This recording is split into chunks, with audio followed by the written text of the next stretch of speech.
न्याय के इस आरंभ में पधारे सभी आदरणीय बुजुर्गों का, नौजवान साथियों का, माताओं बहनों का, मजदूर भाइयों का, दुकानदार साथियों का, नौकरी करने वाले, बिजनेस करने वाले, खून पसीने की कमाई से भरण पोषण करने वाले दिल्ली की आप तमाम आदरणीय नागरिकों का और मतदाताओं का बहुत बहुत स्वागत करता हूं।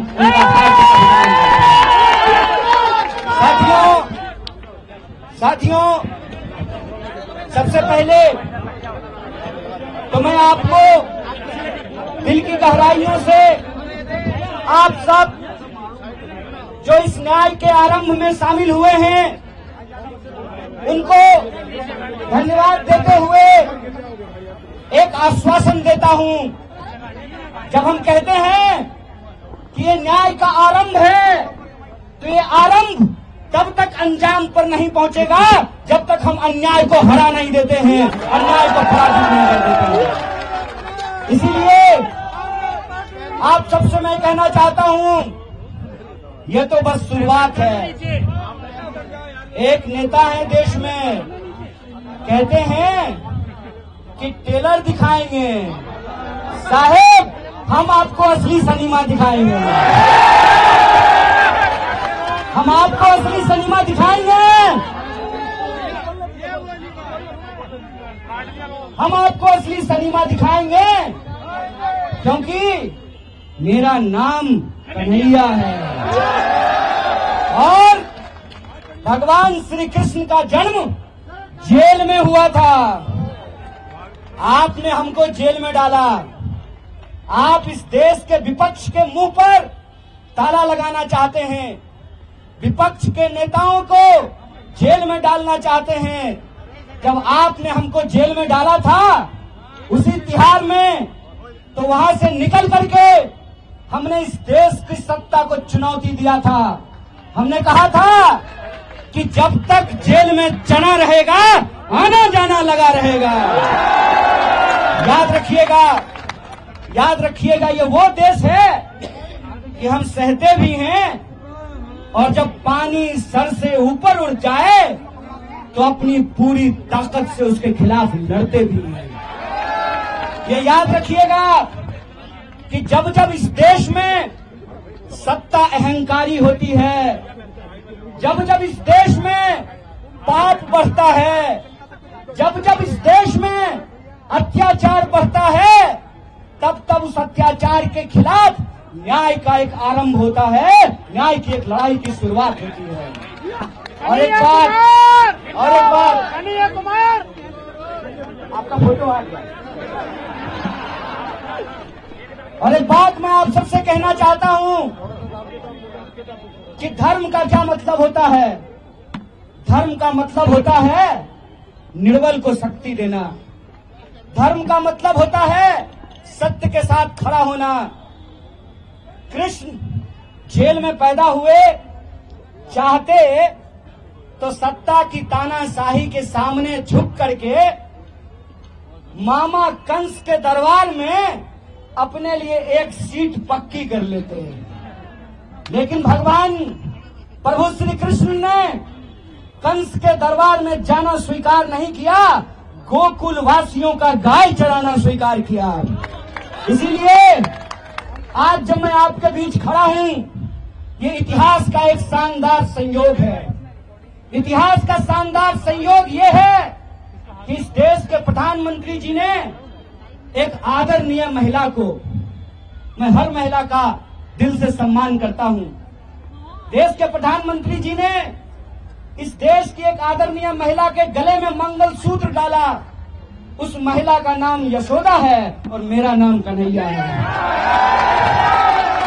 ये याद रखिएगा कि इतिहास का संयोग है कि हम गंगा किनारे पैदा हुए, हमारी जन्मभूमि गंगा के किनारे है और आज हमारी कर्मभूमि यमुना का किनारा बन रहा है। और हम किताबों में पढ़ा करते थे कि यह कदम का पेड़ अगर माँ होता यमुना तीरे, मैं भी उस पर बैठ कन्हैया बनता धीरे धीरे। आज आप तमाम लोगों के सामने किसी एक व्यक्ति को सांसद बनाना का सवाल नहीं। आज आप तमाम लोगों के सामने किसी एक व्यक्ति को प्रधानमंत्री बनाने का सवाल नहीं है। आज आप तमाम लोगों के सामने किसी एक गठबंधन का सरकार बनाने का सवाल नहीं है। सवाल ये है कि इस देश के आम नागरिकों के आत्मसम्मान के साथ खेला जा रहा है। वोट की लड़ाई में मुझे कोई दिक्कत नहीं है। वोट की लड़ाई में कोई एक बार सांसद बने, 2 बार सांसद बने कि 10 बार सांसद बने, मुझे इस बात से दिक्कत नहीं है। लेकिन मैं समझता हूं कि जो मौजूदा शाह और तानाशाह हैं, ये सिर्फ आपसे वोट नहीं चाहते हैं, ये चाहते हैं कि दोबारा आपके ऊपर अंग्रेजों की गुलामी थोप दी जाए। ये चाहते हैं कि इस देश में जो संविधान बना, बापू ने जिसके लिए खून बहाया, बापू ने अपनी जान गंवाई, शहीद बापू कहा करते थे, रघुपति राघव राजा राम, पतित पावन सीताराम, ईश्वर अल्लाह तेरो नाम, सबको सन्मति दे भगवान। बापू के उस देश में जब डॉक्टर बाबा साहब भीमराव अंबेडकर ने कहा कि संविधान की व्यवस्था में चाहे हेलीकॉप्टर पर उड़ने वाला इंसान हो या जूता सिलने वाला इंसान हो, सबका वोट बराबर होगा। यह जो संविधान की ताकत है, उस संविधान की ताकत को आप कमजोर कर रहे हैं। एक सवाल मैं आपसे पूछना चाहता हूं, इस देश में सरकार बनाने के लिए 280 सीट काफी है। इस देश में बेरोजगारी समाप्त करने के लिए 280 सीट काफी है। इस देश में महंगाई खत्म करने के लिए 280 सीट काफी है। आप तमाम नागरिक अपने दिल पे हाथ रख करके जरा सोचिएगा कि 400 सीट इनको क्यों चाहिए। ऐसा कौन सा काम है जो ये नहीं किए हैं और करना चाहते हैं? ये कौन सा टेलर की बात कर रहे हैं और ये कौन सा फिल्म हमको दिखाना चाहते हैं? इसके बारे में आप विचार कीजिएगा। इसीलिए आज जब हम आपके बीच आए हैं तो 3 मुख्य बिंदु पे आपको ध्यान देना पड़ेगा। पहला, मैं प्रत्याशी नहीं हूं। नॉर्थ ईस्ट दिल्ली के अंदर जो 24 लाख लोग हैं वो प्रत्याशी हैं, उनको प्रत्याशी बनना पड़ेगा। ये बात मैं इसलिए कह रहा हूं कि आप सोचिए, दिल्ली में 7 सीट है, 6 सीट पे टिकट काट दिया गया। साहेब सिंह वर्मा जी का बेटा का टिकट काट दिया गया और सुषमा स्वराज जी की बेटी को टिकट दे दिया गया। हाय रे परिवारवाद। सवाल ये है कि क्या वो 6 सांसद काम नहीं करते थे? अगर काम नहीं करते थे तो उनका टिकट काटा गया, तो इस क्षेत्र के जो सांसद हैं उनको क्यों टिकट दे दिया गया है? इस पर जरा आप लोग विचार कीजिएगा। और वो विपक्ष को गाली देते हैं, प्रधानमंत्री जी के नाम से वोट मांगते हैं, लेकिन ये नहीं बता पाते हैं कि 10 साल में उन्होंने नॉर्थ ईस्ट दिल्ली की जनता के लिए क्या किया है। आजकल मीडिया वाले लोग यहाँ खड़े हैं, मीडिया वाले कहते हैं कि 14,000 करोड़ का काम किया है। मीडिया में वो बोल रहे हैं। आप लोग बता दीजिए, माननीय सांसद जी का 14,000 करोड़ का काम दिखाई देता है?